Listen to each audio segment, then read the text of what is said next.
जय श्री राम।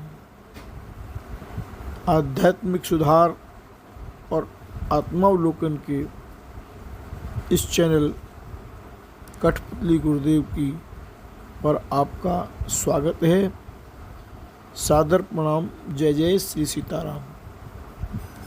आज पढ़ेंगे हम कल्याण में प्रकाशित संतवाणी संत श्री पथिक जी वचनामृत। संत श्री पथिक जी कहते हैं, प्रार्थना दुखी हृदय की पुकार है।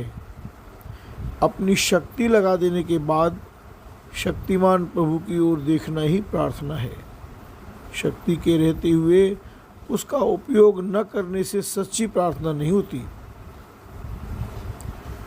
परमेश्वर जो दूर प्रतीत होते हैं वह केवल न जानने के कारण, और संसार जो निकट प्रतीत होता है वह भी न जानने के कारण।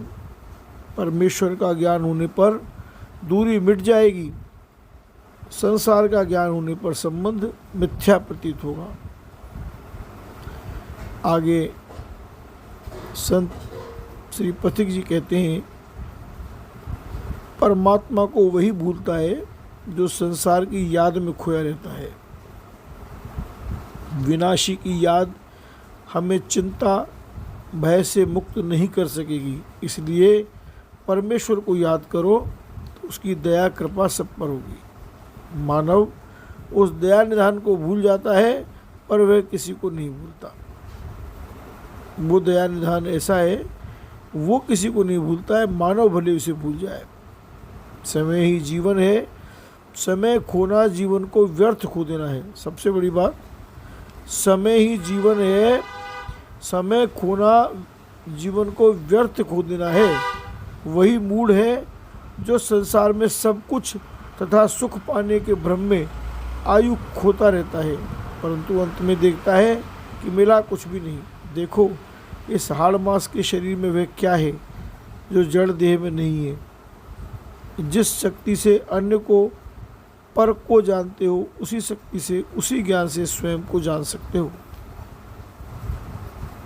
शरणागत को आवश्यक वस्तु बिना मांगे ही मिलती है, अनावश्यक वस्तु मांगने पर भी नहीं मिलती। काम का अंत होने पर राम की कृपा राम से मिलती है। जिसके सभी द्वार बंद हो जाते हैं तब प्रभु कृपा का द्वार अवश्य खुलता है। जो प्राप्त का अनादर और अप्राप्त का चिंतन करते हैं वे प्रार्थना के अधिकारी नहीं है। प्रार्थना आस्तिक का जीवन और निर्बल का बल है। विचार के बिना अनुराग हृदय की पीड़ा बनता है, और अनुराग के बिना विचार मस्तिष्क का बोझ बन जाता है। निष्कामता पूर्ण परितृप्ति प्रदान करती है और योगी बना देती है।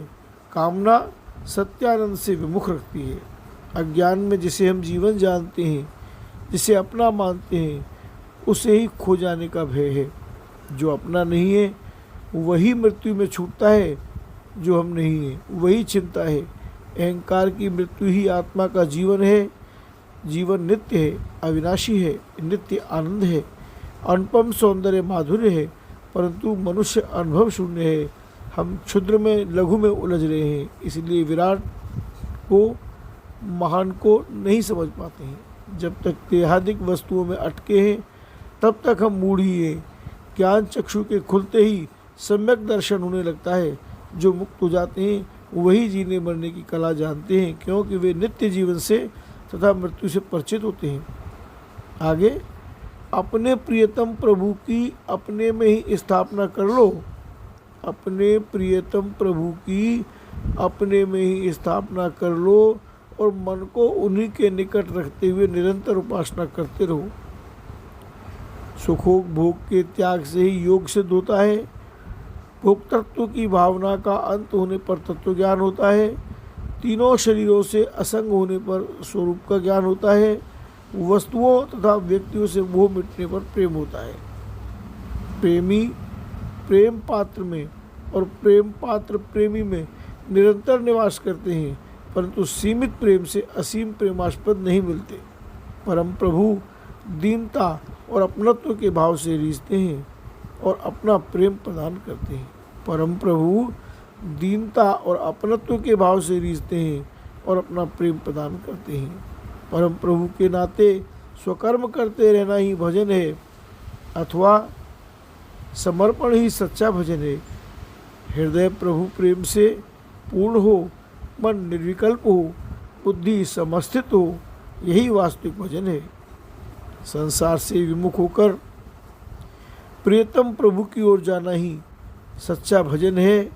स्मरण मात्र से ही परमात्मा सुलभ है, उससे निकट कुछ है ही नहीं। परमात्मा है, आत्मा है, तभी तुम हो। मन द्वारा संसार के संबंध माने हुए हैं, सुख दुख माना हुआ है, परमात्मा से दूरी मानी हुई है। बुद्धि द्वारा जान लेने पर मानी हुई दूरी, माना हुआ संबंध तथा माने हुए सुख दुख का प्रभाव नहीं रहता। जब तक दूसरे को अपना मानते हो, स्वरूप को भूले हुए हो, तब तक यथार्थ विवेक नहीं है। विनाशी पदार्थों से प्रीति को लौटाकर आत्मा की ओर अपने भीतर मोड़ देना ही परमात्मा के योगानंद की साधना है। नित्य आनंद में रहना सच्ची आस्तिकता है। परमाधार सत्ता का जिसे ज्ञान है, वही आनंद में रह सकता है। जो व्यक्ति परमात्मा का आश्रय लेकर परिवर्तनशील जगत के पदार्थों से विरक्त रहता है, वही आनंद में है। जय श्री सीताराम। शेष फिर कभी।